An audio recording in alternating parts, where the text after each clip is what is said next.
السلام عليكم ورحمة الله وبركاته. ازيكم يا حبايبي؟ عاملين ايه؟ يا رب تكونوا بخير ان شاء الله. النهاردة هنعمل الموديل اللي انتوا طلبتوه مني، اللي قلتولي ما فهمناش حاجة من التصوير اللي فات. موديل العباية. العباية دي مكسرة الدنيا وبيعملوها بتتباع بسعر غالي قوي. هوريها لكم ان شاء الله بطريقة بسيطة، وان شاء الله الفيديو يكون باين اكتر من الفيديو اللي فات وتستفادوا منه. دلوقتي انا معايا 3 متر قماش. احنا قلنا القماش هنجيب الطول مرتين، يعني انت حضرتك هتقيسي طولك مرتين. انت طولك متر ونص يبقى تجيبي 3 متر، طولك مترين الا ربع هتجيبي 3 ونص. تمام كده.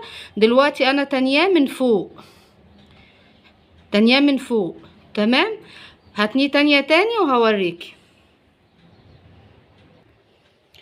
دلوقتي تانيته تانية بقى الناحية دي 4 طبقات مفتوحين، والناحية دي طبقة واحدة مقفولة. تمام كده. وبعدين هوريكي هنعمل ايه. هنقص فتحة الرقبة الخلفية الاول، وهوريكي الطريقة. بصوا يا حبايبي، بعد ما تنينات 2، ادي دي الناحية المقفولة اهي، والناحية التانية مفتوحة. دي بصوا يا حبايبي، من الناحية المقفولة كده هنقيس الجهة الخلفية الاول، ولما نيجي نقص اي حاجة بنقص الخلف الاول عشان فتحة الرقبة بتاعت الامام بتبقى واسعة. تاخدوا بالكم من الموضوع دوت. دلوقتي فتحة الخلف هنقص من هنا كده، هنقيس من هنا كده 3 سنتي، ماشي، ومن هنا كده 9 سنتي،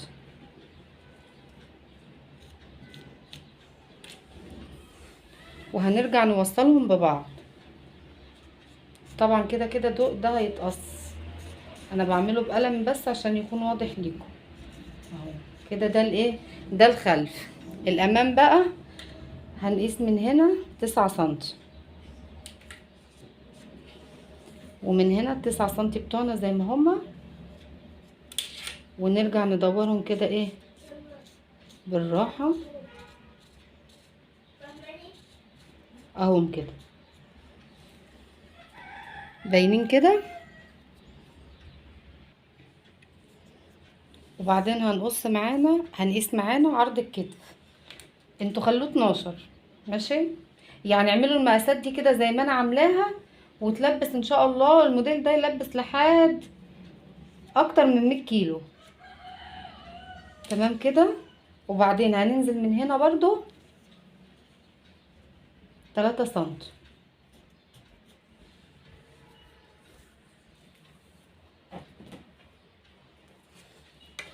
وهنعلم بقى من هنا كده، وهننزل مع نزول الكتف لحد اخر القماش. تمام كده.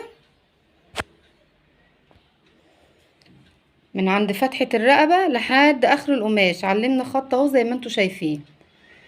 ومن الخط ده بقى هننزل للاسورة بتاعتنا. دلوقتي هننزل بقى من هنا، من عند الخط اللي احنا عملناه هننزل 16. 16 دي بتاعت ايه؟ بتاعت فتحة الاسورة اهي، ماشي. لو عايزاها اوسع ممكن تكبريها شوية. وبعدين هندخل 5 سنتي اهو، وبعدين هنعمل كده ايه، هنعمله كده. تمام كده. هنيجي بقى عند الديل ونشوف هنعمل ايه. بصوا يا حبايبي كده، ده الديل اهو متطبق اهو. دي الناحيه المقفوله، والناحيه التانية الناحيه المفتوحه زي ما عملنا قدام فوق. هنعمل ايه؟ هنقيس بقى من هنا. دلوقتي من هنا هندخل كده، من هنا 40 سنتي، 40 سنتي اهو، شايفين كده. وهنعلم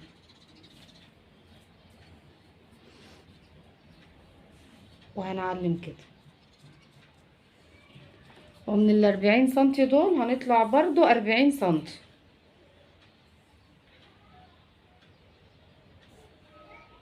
هنطلع كده 40 سنتي وهنعمل خط هعمله وارجع لكم.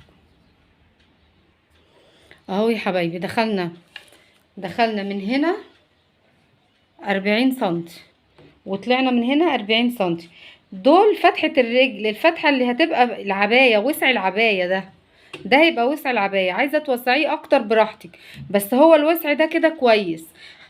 القماش عندي هنا ده مش عريض، يعني ده عرضه 120، لكن انت لو جبتيه 150 180 هيبقى الموديل اجمل. لكن ده قماش مستورد جايباه بواقي كده من السوق، عرضه صغير، عرضه 120. انا جبته عشان اصور لكم عليه عشان تشوفوا الموديل.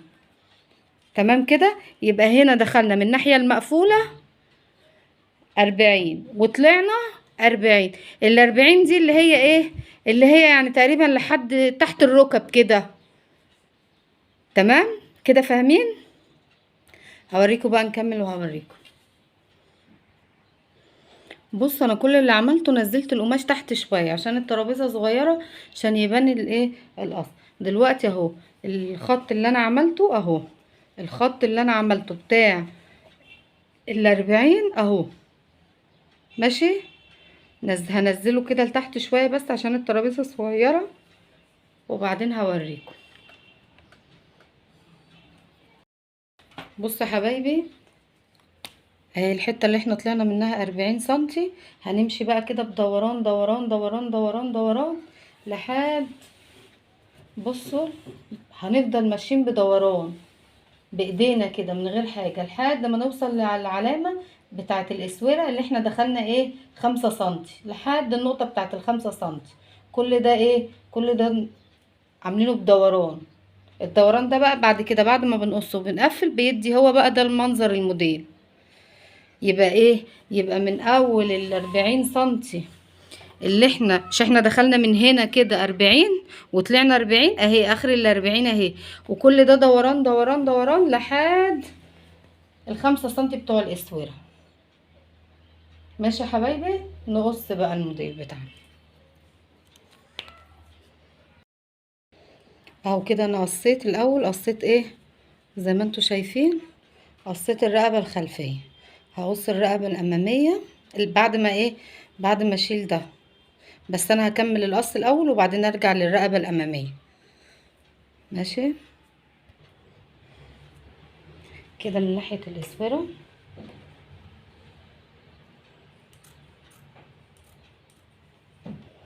وهنقص الدوران دوت كده، هقص وارجع لكم. دلوقتي اهي شكلها بعد ما قصيتها اهو زي ما انتم شايفين، واخدين بالكم من الدوران اللي في الجنب دوت. بص شكله، اللي احنا لسه كده ما قصيناش الايه الرقبه الاماميه، هنقصها مع بعض. بصوا يا حبايبي، بنفتح كده القماش ونطلع اهي، نطلع اللي جوه اهو، ونرجع نظبط كده تاني. اوعى ننسى نعمل الحكايه دي، لان كده هنقص الاتنين زي بعض هيبقوا واسعين. هنقص بقى ايه الرقبه الاماميه.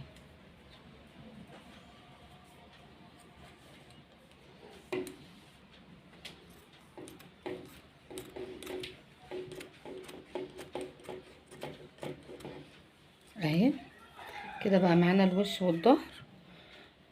انا قصه في الفيديو اللي فات اللي هو تشطيب الرقبه، ارجعوا للفيديو اللي فات، والتقفيل برضو هتلاقوه واضح. هو القص تقريبا اللي ما كانش واضح بس معاكم.